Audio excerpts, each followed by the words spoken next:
الحمد لله نحمده ونستعينه ونستغفره ونؤمن به ونتوكل عليه ونعوذ بالله من شرور أنفسنا ومن سيئات أعمالنا من يهده الله فلا مضل له ومن يضلله فلا هادي له ونشهد أن لا إله إلا الله وحده لا شريك له ونشهد أن سيدنا مولانا محمد عبده ورسوله أما بعد أعوذ بالله من الشيطان الرجيم بسم الله الرحمن الرحيم والله جعل لكم من بيوتكم سكنا صدق الله العظيم اللهم صل على رسولك سيدنا محمد وعلى آل سيدنا محمد وبارك وسلم اللهم صل على رسولك سيدنا محمد وعلى آل سيدنا محمد وبارك وسلم اللهم صل على رسولك سيدنا محمد وعلى آل سيدنا محمد وبارك وسلم السلام عليكم ورحمة الله وبركاته. அன்பிற்குரிய அல்லாஹ்வின் நல்லடியார்களே, எல்லாம் வல்ல அல்லாஹ் ஜல்ல ஷானுஹு வ தஆலா அவன் தனித்தவன், எந்த விதமான தேவையுமற்றவன், யாரையும் பெற்றெடுக்காதவன், யாருக்கும் பிறக்காதவன், வலம் யகுன் லஹு குஃபுவன் அஹத், அவனுக்கு ஈடாகவோ இணையாகவோ ஒப்பாகவோ ஓமையாகவோ யாரையும் சொல்ல முடியாத அளவிற்கு எல்லாம் வல்ல அல்லாஹு தஆலா வஹுவ அலா குல்லி ஷைஇன் கதீர், சகல வஸ்துக்களின் மீதும் சக்தி படைத்தவனாகிய ரப்பு எல்லாம் வல்ல அல்லாஹ்வை புகழ்ந்து என்னுடைய உரையை நான் துவக்கம் செய்கின்றேன். அல்லாஹு தஆலா அவனுடைய வல்லமையாலும் அவனுடைய கீர்த்தியாலும் அனைத்து வஸ்துக்களையும் படைத்து உயர்ந்திருக்கும் நிலையில அவனன்று ஏனைய வஸ்துக்கள் எல்லாம் அதற்கு நேர் மாற்றமாக அவைகள் அனைத்தும் அழிந்துவிடக்கூடியவைகளாக, அவனிடம் தேவை உள்ளவைகளாக, அவனை கொண்டு படைக்கப்பட்டு சொற்ப காலத்திற்கு அவைகள் உஜூதாக இருக்கும் நிலையை பெற்றிருப்பதை பார்க்கின்றோம். இதில் குறிப்பாக மனிதர்கள் முதல், சிறந்த படைப்பாகிய மனிதர்கள் முதல், கண்ணுக்கு தெரியக்கூடிய கண்ணுக்கு தெரியாத எல்லா ஜீவராசிகள் உயிரினங்கள் அனைத்துமே அல்லாஹு தஆலாவினுடைய தேவையிலே ஒவ்வொரு நாளும் ஒவ்வொரு நேரமும் ஒவ்வொரு நிமிடமும் எதிர்பார்த்து அவனுடைய தேவையிலேயே வாழ்ந்து கொண்டிருக்கின்றன. அல்லாஹுடைய ஹாஜத் இல்லாமல், தேவை இல்லாமல் எந்த உயிரினமும் உலகத்தில் வாழ முடியாது. எல்லா நேரங்களிலும் ஒவ்வொன்றும் ஒவ்வொரு உயிரினமும் அல்லாஹ்வுடைய தேவையில் எதிர்பார்த்து கொண்டிருக்கின்றன. பசி, தாகம், ஊன், உறக்கம், சாப்பிட்டதை வெளிப்படுத்துவது எல்லாம் தேவை இருக்கின்றது. எல்லா வகையான தேவைகளையும் இந்த வஸ்துக்கள் உயிரினங்கள் அல்லாஹ்விடமிருந்து அவ்வப்பொழுது கேட்டு அவ்வப்பொழுது அவன் கொடுப்பதன் காரணமாகத்தான் எல்லாம் உயிர் பெற்று கொண்டிருக்கின்றன. அப்போ எல்லா தேவைகளும் உள்ள இந்த உயிரினங்களுக்கு மிக மிக மிக அவசியமான, மிக மிக மிக முக்கியமான தேவை என்று எது பார்க்கும் பொழுது, பசி, தாகம், தூக்கம் எல்லாம் இருந்தும் கூட அல்லாஹு தஆலா சொல்லக்கூடிய அந்த திருவாசகங்கள் மூலமாக பார்க்கும் பொழுது அவைகள் நிம்மதியாக உலகத்தில் இருக்க வேண்டும் என்று சொன்னால் அவைகளுக்கென்று ஒரு இருப்பிடம், ஒரு கூடு, ஒரு வீடு, ஒரு தங்குமிடம் தேவைப்படுகின்றது. ஒவ்வொரு உயிரினங்களுக்காக வேண்டியும் அல்லாஹு தஆலா தங்குமிடங்களை அவன் அவைகள் ஏற்படுத்திக் கொள்வதற்காக வேண்டி என்று உள் உணர்வை ஏற்படுத்தியதாக திருமறை சொல்லிக் கொண்டிருக்கின்றது. அவைகளும் தங்களுடைய கூடுகளிலே, பொந்துகளிலே, வீடுகளிலே, அவைகளுடைய அந்த இருப்பிடங்களிலே வசித்து வருகின்றன. இது எல்லோருக்கும் தேவை, மனிதனுக்கும் தேவை, மற்ற எல்லா உயிரினங்களுக்கும் தேவையாக இருக்கின்றது. திருக்குர்ஆனிலே அல்லாஹு தஆலா இது சம்பந்தமாக இந்த கூடுகள், வீடுகள், தங்குமிடங்கள் சம்பந்தமாக சொல்லும் பொழுது ஒரு சில உயிரினங்களை அல்லாஹு தஆலா குறிப்பிடுகின்றார். சொல்லுவதோடு மட்டுமல்லாமல் அந்த உயிரினத்தின் பெயரையே அந்த சூறாவுக்கும் அல்லாஹ் வைக்கிறான். உதாரணத்திற்கு சூரத்துல் நஹல். நஹல் என்று சொன்னால் தேனீக்கள், தேனீ. அந்த தேனீயினுடைய கூடுகள் அவைகள் அமைத்து கொள்வதற்காக வேண்டி நாம் உணர்வை ஏற்படுத்தினோம், உணர்வை ஏற்படுத்தினோம். அதை தெளிவாக சொல்லும் பொழுது அவுஹா, நாம் வஹி அறிவித்தோம்னு சொல்கிறான். அவுஹா ரப்பு கைல நஹல், அந்த தேனீக்களுக்கு உன்னுடைய ரப்பு வஹி அனுப்பினான்னு சொல்கிறான், உள் உணர்வை ஏற்படுத்தினான். அப்போ ரசூலுல்லாவுக்கும் வஹி அனுப்பியதா சொல்கிறான், நபிமார்களுக்கு வஹி அனுப்புறதா சொல்கிறான், மூசாவுடைய அம்மாவுக்கு வஹி அனுப்புறதா சொல்கிறான். அப்போது இந்த வஹிக்கள் என்று சொல்லும் பொழுது அது ஜிப்ரீல் வந்து சொல்லுவதும் ஒரு வகையான வஹி. அல்லாஹ்வுடைய அறிவிப்பு உள் உணர்வை ஏற்படுத்தி அவைகள் அந்த செயலை செய்ய வைப்பதும் அல்லாஹ்வுடைய வஹி. அதே தான் அல்லாஹ் சொல்கிறான், வஅவ்ஹா இலா ரப்பிக இலன் நஹல், உம்முடைய ரப்பு நபியே, உம்முடைய ரப்பு தேனீக்களுக்கு அவைகளுக்கு அறிவுறுத்தினான், அனித்தஹதி மினல் ஜிபாலி புயூதன் வ மினஷ் ஷஜர், வீடுகளிலும் மலைகளிலும் உங்களுடைய தங்குமிடங்களை நீங்கள் ஆக்கிக் கொள்ளுங்கள், அங்கு உங்களுடைய வீடுகளை நீங்கள் ஆக்கிக் கொள்ளுங்கள். அப்போது அவைகள் அங்கு சென்று புயூத்தன் தான் சொல்கிறான், புயூத்தம் மினஷ் ஷஜர், வீடுகளை நீங்கள் ஆக்கிக் கொள்ளுங்கள். தேனீக்களுடைய வீடுகள் அவைகள் மரங்களிலே கட்டி கொண்டாலும் சரி, மலை பொந்துகளிலே கட்டி கொண்டாலும் சரி, அல்லாஹ் அவைகளுக்கு ஊட்டிய ஒரு அறிவு, ஒரு உணர்வு போய் அங்கே போய் கட்டிக்க. அப்போ அந்த சூறாவுக்கு எல்லாம் நான் வைக்கிறான் நஹல். இன்னொரு சூறா பார்க்குறோம், எறும்புகள், அந்நம்முல் என்ற ஒரு சூறா, நம்முல். அப்போது அந்த எறும்பினம் இருக்குகின்றது, அது நபியினா சுலைமான் அலைஹிஸ்ஸலாத்து வஸ்ஸலாம் அவர்களுடைய காலத்திலே அவர்களும் அவருடைய படையினர்களும் செல்லும் பொழுது குறுக்கே சென்று கொண்டிருக்கின்றன. நபியினா சுலைமான் அலைஹிஸ்ஸலாத்து வஸ்ஸலாம் அவர்களுக்கு அல்லாஹு தஆலா இந்த பறவை, பூச்சிகள், இவை இந்த உயிரினங்கள் பேசுவதையெல்லாம் அல்லாஹ் அவர்களுக்கு கற்றுக் கொடுத்திருந்தான், அவர்களுக்கு அறிவிக்க செய்து அந்த ஞானத்தை கொடுத்திருந்தான். அதன் அடிப்படையிலே அந்த எதிரே செல்லக்கூடிய எறும்பினங்கள் அதனுடைய தலைமை எறும்பு மற்ற இனங்களுக்கு சொல்லுகின்றது, யா ஐயுஹன் நமுல், யா ஐயுஹன் நமுல், ஓ என்னுடைய எறும்பு கூட்டமே, நீங்கள் உதுகுலு ஃபீ புயூத்திக்கும், உங்களுடைய உதுகுலு ஃபீ மசாக்கினிக்கும், உதுகுலு மசாக்கினக்கும், உங்களுடைய தங்குமிடங்களிலே புகுந்து கொள்ளுங்கள். லா யஹ்திமன்னக்கும் சுலைமானு வ ஜுனூதுஹு, சுலைமானும் அவருடைய பட்டாளமும் நம்மை நாசமாக்கிவிட வேண்டாம், நசுக்கிவிடக்கூடும், உள்ளே புகுந்து கொள்ளுங்கள் என்பதாக அல்லாஹ் அந்த எறும்புக்கு உணர்வூட்டி தங்குமிடத்திலே சென்று தங்கும்படியாக சொல்ல வைத்ததை குர்ஆன் சொல்லிக் கொண்டிருக்கின்றது. உடனே இதை கேட்ட நபியினார் சுலைமான் அலைஹிஸ்ஸலாத்து வஸ்ஸலாம் அவர்கள் ஃபதபஸ்ஸம லாஹிகன், புன்முறுவலாக சிரித்தார்கள் என்பதாக குர்ஆன்ல வருது.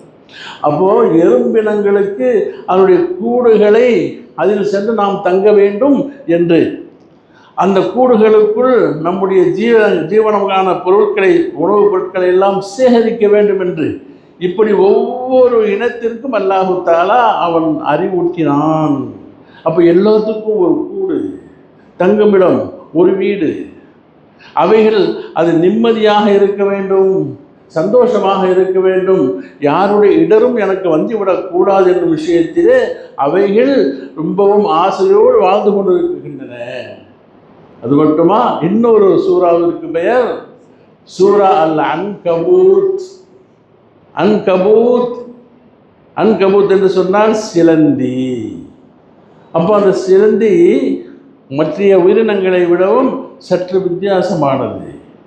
மற்ற உயிரினங்கள் தங்களுக்காக கூடு கட்டுவதற்காக அவைகள் வெளியிலிருந்து பொருள்களை கொண்டு வந்து வீடு கட்டும், அதில் தான் அவைகள் கூடுகளை அமைக்கும்.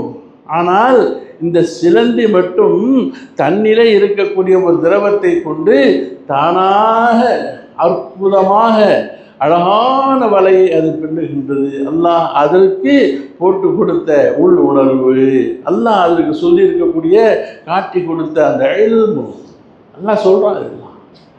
அப்போ அழகான வீடை அது கட்டுகின்றது. அந்த வீட்டை கட்டி வீடுகள் மட்டுமா, அதில் ஒய்யாரமாக அமர்ந்து உணவு தேட எங்கேயும் போகிறதில்ல. அது அந்த கூட்டின் மீது ஏதாகிலும் ஒரு உயிரினம், ஒரு பூச்சி, ஒரு சின்ன ஒரு பல்லி, ஒரு கொசு அல்லது ஈ அமர்மையானால் அப்படி ஒட்டி கொள்ளும். அது அழகாக சாப்பிட்டு. அப்போ அது ரிஸ்க்கே அல்லாஹ் வச்சிருக்கிறான். அந்த அந்த உயிரை அது நினச்சிச்சான். எது? அந்த அன்கபூத்து என்ன நினைக்கிறான்? நான் ரொம்ப வித்தியாசமான ஆள், அழகான வீடு கட்டி விட்டேன், ரொம்ப சிறப்பான முறையில் எனக்கு திறமையெல்லாம் இருக்குகின்றது, என்னுடைய வீட்டை விட அழகான வீடு எது இருக்க முடியும் என்பதாக சொல்லி அதில் அமர்ந்திருக்கக்கூடிய வேளையில்தான் ஒரு சாதாரண காற்று வீசுமையானால், ஒரு மழை பெய்யுமையானால் அந்த காட்டிலே கட்டப்பட்ட அவ்வளவு வீடுகளும் நாசமாகிருக்கும். அதான் இல்லையா? அல்லாஹ் சொல்கிறான், மஸலுல்லதி நத்தஹது மின் தூனில்லாஹி. சிலருக்கு அடையாளம் அல்லாஹு தஆலாவை தவிர ஏனைய வஸ்துக்களை யாரெல்லாம் தனக்கு இது உதவும், இதனால் நான் வாழுகின்றேன், இந்த வியாபாரத்தில் என் குடும்பம் நடக்குகின்றது, இந்த வயலால் நடக்குகின்றது, இந்த பென்ஷனால் நடக்குது, இந்த வியாபாரத்தால் தான் நடக்குது என் குடும்பம், இல்லைன்னா அவ்வளவுதான் என்பதாக சொல்லி அல்லாஹுவை மறந்து வஸ்துக்களின் மீது ஆசைப்பட்டு யார் அவைகளையெல்லாம் அவைகளுக்கு ஒரு மதிப்பு கொடுத்து அவைகளை தனக்கு வழியாக இதுதான் பாதுகாக்கின்றது என்பதாக இறைவனுக்கு நிகராக யாரெல்லாம் கருதி விடுவார்களோ அவர்களுக்கு உதாரணம் தான் அந்த சிலந்தியின் வீடு. நல்லா சொல்கிறோம். சிலந்தி பூச்சி நினைச்சதுக்கு அதான் என்ன ஆகுது? இன்ன அவ்ஹனல் புயூத்தி லபைத்துல் அன்கபூத். உலகில் கட்டப்படக்கூடிய வீடுகளிலே எல்லாம் அற்ப வீடு, ஊதினால் உடைந்து போகக்கூடிய வீடு, மிக மிக அற்பமான வீடு எது? சிலந்தியின் வீடு என்பதாக அல்லாஹ் ஜல்ல ஷானஹு தஆலா நமக்கெல்லாம் அறிவுறுத்துகின்றார். அப்போ சிலந்தி கொன்று கூடு, அதுக்கு நிம்மதியாக இருப்பது ஒரு இடம். தூக்கணாங்குருவியை பார்க்கின்றோம், எத்தனை வடிவத்திலே அதற்கு அந்த தங்கக்கூடிய பெட்ரூம் தனியாக வச்சிருக்குது. அப்புறம் சந்திப்பதற்காக வேண்டி சந்திப்பு இடம், அதனுடைய குஞ்சுகளை பாதுகாப்பதற்கு அடுக்கடுக்காக இன்றைய அறிவியல் விஞ்ஞானிகள் எல்லாம் அசந்து போகக்கூடிய அளவிற்கு தூக்கணாங்குருவிக்கு கூடு யார் சொல்லி கொடுத்தா? அல்லாஹு தஆலா போட்டு கொடுத்தான். இப்படி உலகத்திலே எத்தனையோ பிராணிகள் அவைகள் பொந்துகளிலும் வளைகளிலும் இது போன்ற மரங்களிலும் கூடுகள் கட்டி வாழ்வதற்கு அல்லாஹ் அவர்களுக்கு ஏற்படுத்தி கொடுத்த சிறந்த ஒரு அறிவு அல்லாஹ் ஏற்படுத்தி கொடுத்துதான் சொல்கிறான், வஹி அறிவித்து தான் சொல்கிறான். இதெல்லாம் ஏன் சொல்லப்படுதுன்னு சொன்னால், இந்த வகையில் தான் அல்லாஹ் மனிதர்களுக்கு வீட்டிலே நிம்மதியை வைத்திருக்கின்றான். அந்த வீடு எப்போ நிம்மதியாக இருக்கும், அந்த வீட்டில் எப்பொழுது நிம்மதி வரும், எப்போ நிம்மதி போகும், எப்போ கடன் தொல்லைகள் வரும், எப்போ கஷ்டம் வரும், எதனால் கஷ்டங்கள் நீங்கும் என்பதை குறித்து திருக்குரானிலும் சரி ஹதீஸிலும் சரி நிறைய செய்திகளை நாம். அப்போ மனிதர்கள் எப்படி அந்த விலங்கினங்களெல்லாம் போய் பேசணும், பறவைகளெல்லாம் பேசணும், அவைகளெல்லாம் நிம்மதியாக தன்னுடைய வாழ்விடத்தை அமைத்துக்கொள்ள ஆசைப்படுவதை போல அல்லாஹ் சொல்கிறான், வல்லாஹு ஜஅல லக்கும் மின் புயூதிக்கும் சக்கனா. அல்லாஹு தஆலா உங்களுக்கு உங்களது இல்லங்களிலே நிம்மதியை வைத்திருக்கின்றான். நிம்மதி எல்லாம் வச்சிருக்கிறான். அந்த நிம்மதியை நாம் வரவழைப்பது எப்படி, நிம்மதியை கொண்டு வருவது எப்படி, எந்த வீடுகள் நிம்மதியாக இருக்கும், எந்த வீட்டிலே நிம்மதி அற்று போகும், பஞ்சம் வரும், கஷ்டம் வரும், கவலை வரும் என்று பார்க்கும் பொழுது நிறைய செய்திகள் 2-3 வாரம் பேசணும். இப்போ பெருமானார் ஸல்லல்லாஹு அலைஹி வஸல்லம் அவர்கள் தங்கள் துஆக்களிலே எப்படியெல்லாம் துஆ கேட்பார்கள். என்ன சொல்கிறாங்க? அல்லாஹும்ம ஃபிர்லி தன்பி, யா அல்லாஹ் என்னுடைய குற்றம் குறைகளை நீ மன்னித்து விடுவாயாக, பாவங்களை மன்னித்து விடுவாயாக. வஸ்ஸி ஃபீ தாரி, என்னுடைய இல்லத்தை விசாலப்படுத்துவாயாக. தான் நிறைய ரூம்களை வச்சுக்கிட்டு அகலமாக ரொம்ப அப்படியே பால்கனி போக்குவரத்து இந்த வசதியை அல்ல. வீட்டிலே பஞ்சம் இல்லாமல், சிரமம் இல்லாமல், கஷ்டம் இல்லாமல் விசாலத்தை ஏற்படுத்துவாயாக. வபாரிக் லி ஃபீ ரிஸ்கி, என்னுடைய ரிஸ்கில யாரெல்லாம் நீ பரக்கத்தை செய்து விடுவாயாக, என்னுடைய பாவத்தை மன்னிப்பாயாக, வீட்டிலே வசதியை தருவாயாக, ரிஸ்கிலே பரக்கத்தை தருவாயாக என்று பெருமானார் ஸல்லல்லாஹு அலைஹி வஸல்லம் அவர்கள் துஆ கேட்டுக்கொண்டிருந்தார்கள். அப்போ வீட்டில் எப்போ பரக்கத்து வரும், எப்போ விசாலம் வரும் என்பதனை நாம் சுருக்கமாக பார்க்க செய்யலாம். அப்போ பெருமானார் ஸல்லல்லாஹு அலைஹி வஸல்லம் அவர்கள் என்ன சொல்கிறாங்க, முதலாவதாக ஒரு 4 விஷயங்களை சொல்கிறாங்க. 4 பேர் அர்பஉம் மின ஸஆதா, 4 விஷயங்கள் ஒருவருக்கு ஒருங்கே அமைந்து விடுமையானால், 4 விஷயங்கள் சரியாக அமைந்து விடுமையானால் அவன் பாக்கியசாலின்னு சொன்னான். அர்பஉம் மின ஸஆதா, 4 விஷயங்கள் சரியாக ஒருவனுக்கு கிடைத்து விட்டால் அவன்தான் பாக்கியசாலி. இந்த 1வது இருக்கு பார்த்தீங்களா, ரொம்ப கஷ்டம். 1வது என்னங்க, அல் இம்ரஅத்து சாலிஹா, சாலிஹான பெண் அமைவது. இதுதான் ஃபஸ்ட்டு. ஒரு குடும்பம் உயரவும் தாழவும் மகிழ்ச்சிக்கும் சங்கடத்திற்கு ஆளாகுவதற்கும் முதல் காரணமாக இருப்பது ஒரு பெண் சாலிஹான மனைவி ஒருவருக்கு அமைவது. பெண் பார்ப்பதற்கும் கூட பெருமானார் ஸல்லல்லாஹு அலைஹி வஸல்லம் அவர்கள் வழிமுறை சொல்லிக் கொடுத்தார்கள்.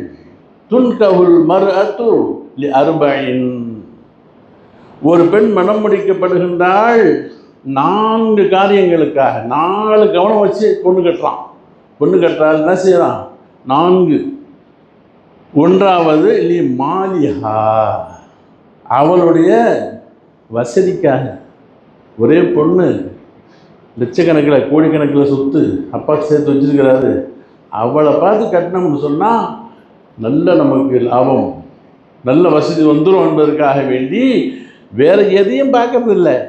அவள் கருப்பா கிருப்பா குள்ளமா என்னான் இருக்கிறா, எப்படி இருக்கிறா, படித்தாலா படிக்கிறியா, நல்ல சொத்து இருக்குது, நிறைய காசு பணம் இருக்குது, அதற்காக வேண்டி ஒரு பெண்ணை சென்று கட்டுவது இது காரணம். 2வது வலி ஜமாலிஹா, அவளுடைய அழகுக்காக. நல்ல அழகாக இருக்கலாம் அந்த பொண்ணு, நல்ல செக்கச்செவேர்ந்து நல்லா பார்க்கறதுக்கு, அதுக்காக தேடி அந்த பொண்ணை கட்டுறது. வேறு அவள்கிட்ட மற்ற எதையும் பார்க்கறது இல்லை, படிப்பு ஓதுவே தொழுகை இதெல்லாம் பார்க்கறது இல்லை. 3வது வலி ஹசபிஹா, அவருடைய குலப்பெருமை, அது நல்ல ஃபேமிலி, நல்ல பேர், அவங்க தாதா அவங்க பாவா எல்லாம் அப்படியே நல்ல பேர் போனவங்க, அந்த பேருக்காக கட்டுறது, அதுக்காக பொண்ணை பார்க்குறது. 4வதாக சொன்னாங்க வலி தீனிஹா, அவருடைய மார்க்க ஒழுக்கத்துக்காக. குரான் படித்தவங்க, மதரசாவுக்கு போன பிள்ளை, நல்லா ஓதுன பிள்ளை, ஒழுக்கமான பிள்ளை, குடும்பத்தை நல்லா பார்க்கும், அவங்களுடைய குலத்திலே அவங்க அம்மா சரி அவங்க அக்கா தங்கச்சி எல்லாம் அந்த குடும்பத்தை அழகாக நிர்வாகம் பண்ணுறாங்க. அதுக்காக நல்ல தொழுகையாளி பிள்ளை, ரொம்ப ஒழுக்கமாக இருக்கும், மக்களிடத்தில் வீண் சண்டை செய்ய தெரியாது, இதுக்காக வேண்டி ஒரு மார்க்க தீனை பார்த்து கட்டுவது 4வது. அது சொல்லிட்டு சொன்னாங்க தீன். இந்த 3 4 இருக்கு இல்லையா, இந்த 4ல் 3 ஒரு பக்கம் தள்ளு.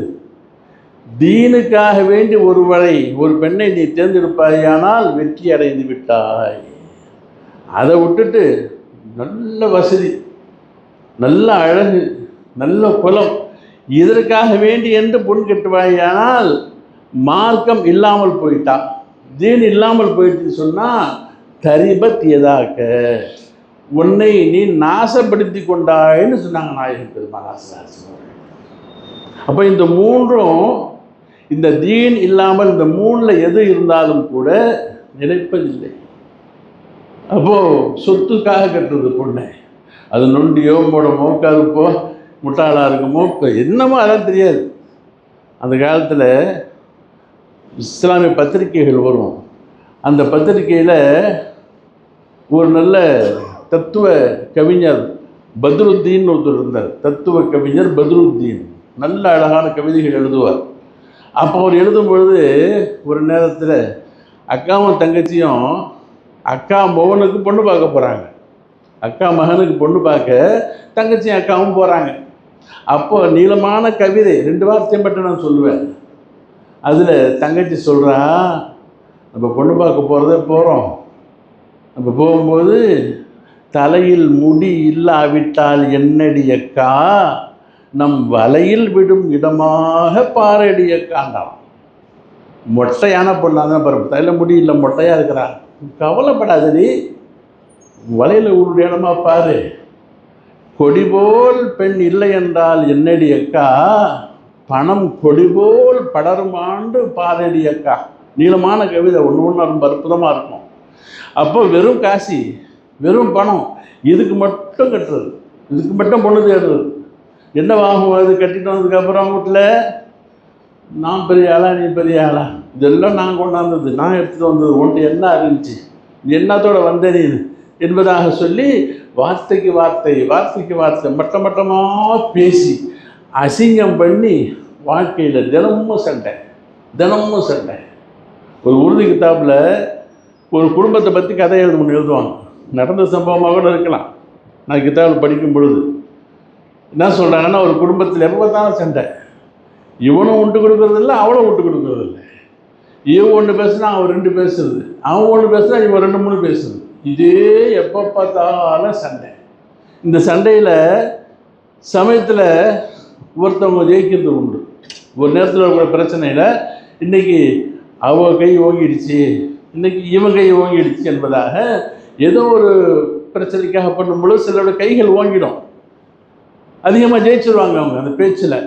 அதிகமாக பெண்கள் தான் ஜெயிப்பாங்கன்னு நினைக்கிறேன். அந்த பெண்கள் அப்படி பேசும் பொழுது சண்டை வந்துருச்சான். அப்போது அன்னைக்கு அவளுடைய கை ஓங்கி போச்சு. இவன் கொஞ்சம் பம்ப ஆரம்பிச்சிட்டான், பம்புறான். அவள் பேசுகிறா பேசுகிறா பேசுகிறா பேசுகிறா அப்படி பேசுகிறா. இவன் சொன்னான், இந்த மாதிரிலாம் நீ பேசுனேன்னு சொன்னால் நீ நரகத்துக்கு தாண்டி போவே அப்படின்னான். யார்? புருஷங்காரனா சொல்கிறான். இவெல்லாம் பேசுனா நீ நரகத்துக்கு தாண்டி போக வேண்டானா. அதுக்கு கூட பயப்படல அவள். அதுக்கும் பதில் சொல்கிறான். பரவாயில்லப்போ, நான் மட்டும்தானே போகிறேன், நீ வரமாட்டேல்ல நரகத்துக்கு, நான் மட்டும் தானே போகிறேன்.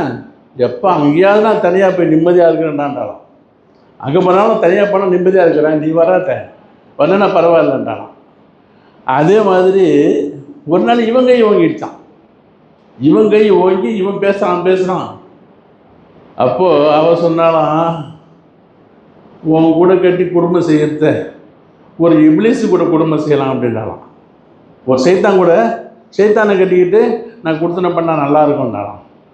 இவன் விட்டு கொடுக்கல. அது எப்படி முடியும்? ஹராமாச்ச. ஒரு அண்ணனை போய் தங்கச்சி கட்டிக்க முடியுமா அப்படின்னாலாம்.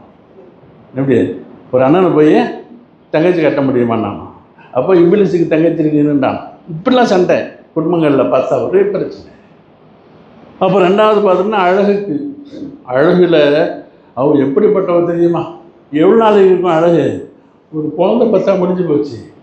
அழகுக்கு ஆசைப்பட்டு போய் விழுந்த எத்தனையோ பேர்கள் அந்த குடும்பம் நாசப்படுறதெல்லாம் பார்க்குறோம். ஒரு சினிமா கவிதையாக தான் தெரியுது, பார்த்தா நல்ல செய்தியாக தான் இருக்குது. சொன்னான் ஒரு அழகான ஒரு கவிதை ஒன்று சொன்னான்.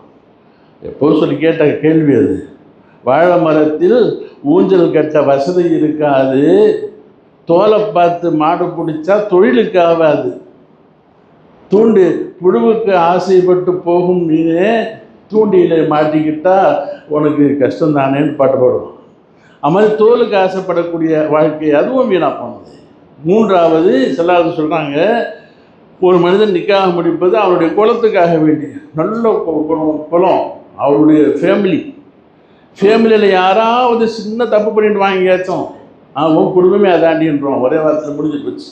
அது நேரத்தில் மார்க்கத்துக்காக, அல்லாஹ்வுக்காக, தீனுக்காக வேண்டி ஒரு பெண்ணை மனமொழிக்கப்படுமையானால் அந்த குடும்பம் சிறப்பாக இருக்கும். இதை பெருமானார் சொல்லிட்டு அன்னைக்கு சொல்லிட்டாங்க.